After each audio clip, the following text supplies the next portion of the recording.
The characters in your book are not boring, you're just writing them wrong. Here's 6 things that you can keep in mind when you're writing to keep them compelling and more interesting.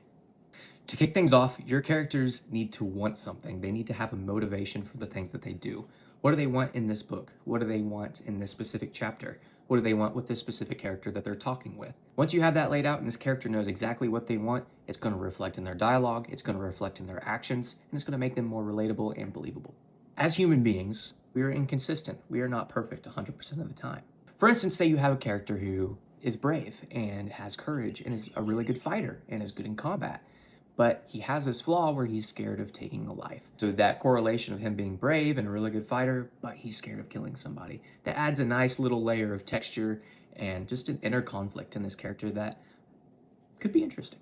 And the next thing, most often, that people's mistakes and flaws are more compelling than their strengths or the things that they're good at.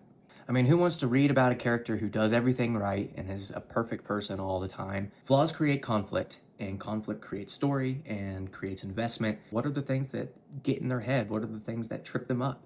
And lean into those. Those are compelling to read. And the next thing is a big one, is the stakes. Your character needs to have something to lose. What are they fighting for? What are they working against? If they have something to lose, that creates investment into seeing them succeed or to seeing them possibly fail. If your character's actions aren't really for anything and nothing really matters to them, your character won't really matter either.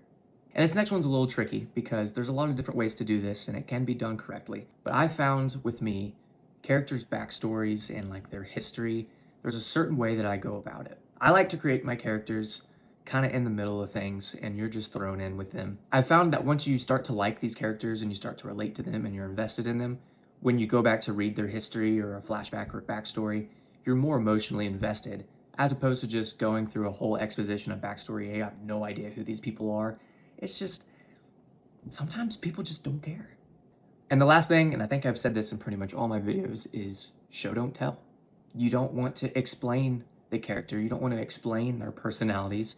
You want to show it through their actions, through the things that they say. And bouncing off of that, say your character has some really cool power or they're really, really good at something. Don't make them do it all the time because then the audience will just kind of get used to it. Have some tension in several chapters before leading up to this big chapter in your timeline and let that character's ability, their power, or their capabilities, let it really come through there. And that'll just make it all the more memorable.